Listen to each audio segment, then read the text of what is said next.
जामा मस्जिद के मुख्य द्वार के ठीक सामने खाली पड़ी जगह पर शुक्रवार से पुलिस चौकी बनाने की तैयारियां शुरू हो चुकी है। बताया जा रहा है कि इस पुलिस चौकी का नाम सत्यव्रत पुलिस चौकी होगा। शुक्रवार की नमाज के बाद से ही पुलिस की टीम सक्रिय हुई।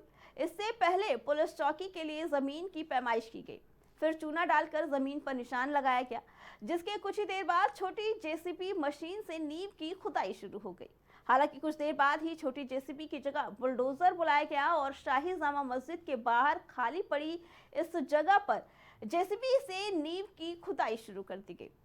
इस सबके बीच जिस समय पुलिस चौकी की जमीन की पैमाइश चल रही थी, उस वक्त जामा मस्जिद कमेटी के सदस्य पुलिस के अधिकारियों के पास पहुंचे। उन्होंने दावा किया कि जिस स्थान पर पुलिस चौकी बनाने की प्रक्रिया चल रही है, उसकी कुछ जमीन वक्फ संपत्ति के रूप में दर्ज है। वहीं शाही जामा मस्जिद की कमेटी की सदस्य मशहूद अली फारूकी ने दावा किया कि पुलिस चौकी बनाने के लिए जमीन के जिस हिस्से की पैमाइश की गई है, उसका कुछ हिस्सा वक्फ संपत्ति के रूप में दर्ज की गई है। इसी पे आगे जानकारी देने के लिए हमारे साथ हमारे संवाददाता अब्दुल वाजिद जुड़ चुके हैं। अब्दुल, जामा मस्जिद के पास अब पुलिस चौकी भी बनाई जा रही है, लेकिन वही मुस्लिम समुदाय के लोगों का कहना है कि वो वक्फ की संपत्ति है। क्या कहना है इसके बारे में अब्दुल? जी बिल्कुल, देखिए संभल की शाही जामा मस्जिद के ठीक सामने सत्यव्रत नाम से पुलिस चौकी का शिलान्यास किया गया है। जी। और आपको बता दूं कि वैदिक मंत्रोच्चारण के साथ, विधि विधान के साथ इसकी आधारशिला वहां के एएसपी द्वारा रखी गई है। अगर इसमें बात की जाए मुस्लिम पक्ष की, तो जो संभल की शाही जामा मस्जिद की जो कमेटी है, वो जिला प्रशासन के पास पहुंची थी और उसने अपना पक्ष रखा था कि यहाँ पर जो 300 वर्ग मीटर में जो पुलिस चौकी का निर्माण कराया जा रहा है, इसमें जो कुछ हिस्सा है वो वक्फ की जमीन का है। हालांकि पुलिस का ये तर्क है कि जो पेपर मस्जिद पक्ष की तरफ से दिखाया गया है, वो किसी दूसरी जगह के हैं। फिलहाल इसमें जो प्रशासन की तरफ से वहां पर इसमें कार्रवाई शुरू हो गई है। निर्माण के लिए जेसीबी मशीन से पहले खुदाई की गई, उससे पहले जो भी प्रक्रिया थी उसे पूरा किया गया और काफी सारे बड़ी तादाद में मजदूर वहां पर लगाए गए हैं। क्योंकि वो एरिया सेंसिटिव है, इस वजह से वहां पर पुलिस फोर्स भी तैनात रही, रैपिड एक्शन फोर्स भी वहां पर तैनात रही और लगातार इसका काम जारी रहा। जी अब्दुल, उस जगह पे पुलिस चौकी बनाने की जरूरत क्यों पड़ी? जी बिल्कुल, देखिए जैसे कि आप और हम सब लोग जानते हैं कि संभल की शाही जामा मस्जिद में सर्वे के दौरान जो भीड़ इकट्ठा हुई और भीड़ ने एक हिंसक रूप लिया और हिंसक रूप जो है आगजनी में बदला और उसके बाद वहां से फायरिंग भी शुरू की गई। ये बताया जाता है कि ये वही लोकेशन है, वही पॉइंट है जहां से इस झगड़े की शुरुआत हुई।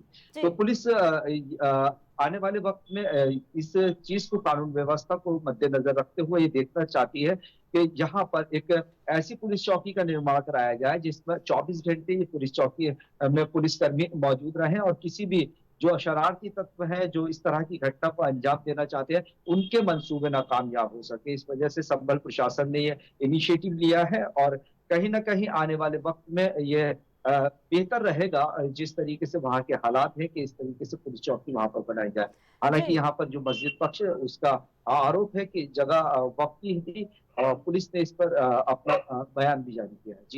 जी अब्दुल, अगर मुस्लिम पक्ष के लोगों का ये कहना है कि जहाँ पे पुलिस चौकी बन रही है उसका कुछ हिस्सा वक्फ की संपत्ति है, अगर ये मामला न्यायालय में जाता है या इसका विरोध करते हैं मुस्लिम पक्ष के लोग, तो क्या पुलिस चौकी निर्माण में भी बाधा आ सकती है?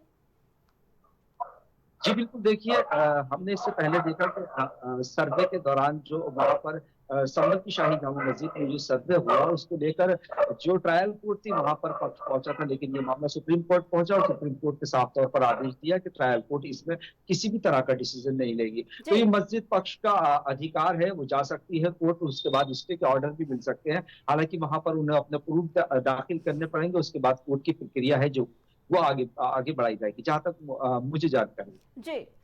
जी अब्दुल, क्योंकि काफी सेंसिटिव एरिया है और संभल पिछले कुछ समय से काफी सुर्खियों में है, क्या कहना है इसके बारे में?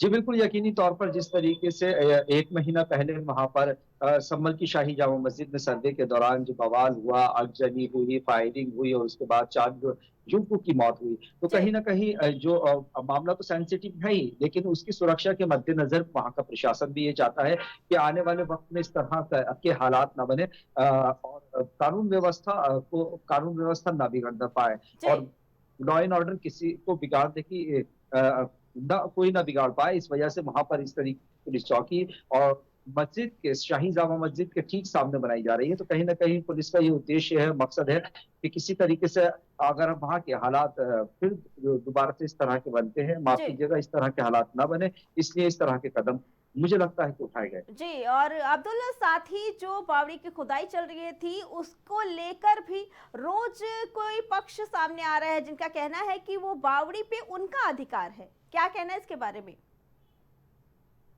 जी, बिल्कुल देखिए इसमें अभी तक जो खुदाई चल रही थी उसका 8वाँ दिन है लेकिन बेल्लारी के राजा चंद्रविजय सिंह हैं जिन्होंने ये दावा किया है कि वो जो बावड़ी है, बावड़ी उनकी निजी संपत्ति है और उनके जो चूँकि वो रजवाड़ा खानदान से थे और जी। राजपूताना खानदान से थे, तो उनकी जो फ़ौजें थी वो वहाँ पर आकर स्टे करती थी और उन्होंने ये भी तर्क दिया कि इस तरह की जो बावड़ी है, ये बहुत कम इधर देखने को मिलती है। गुजरात, मध्य प्रदेश की साइड अगर आप जाएँगे तो वहाँ पर इस तरह की जो बावड़ी है वो मिल जाएगी। लेकिन संभल में इस तरह की बावड़ी मिलना तो राजा चंद्रविजय सिंह ने ये दावा किया है कि ये बावड़ी उनकी है और वो ये चाहते हैं कि इसमें कोई यूनिवर्सिटी तामीर की जाए ताकि लोगों का भला हो सके।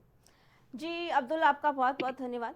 तो एक तरफ जहां संभल में जामा मस्जिद के पास खुदाई चल रही है, तो वहीं अब पुलिस चौकी का भी काम शुरू हो गया है। लेकिन वहीं मुस्लिम पक्ष का ये दावा है कि पुलिस चौकी बनाने के लिए जो जमीन लाई जा रही है यूज में, उसका कुछ हिस्सा वक्फ संपत्ति का है।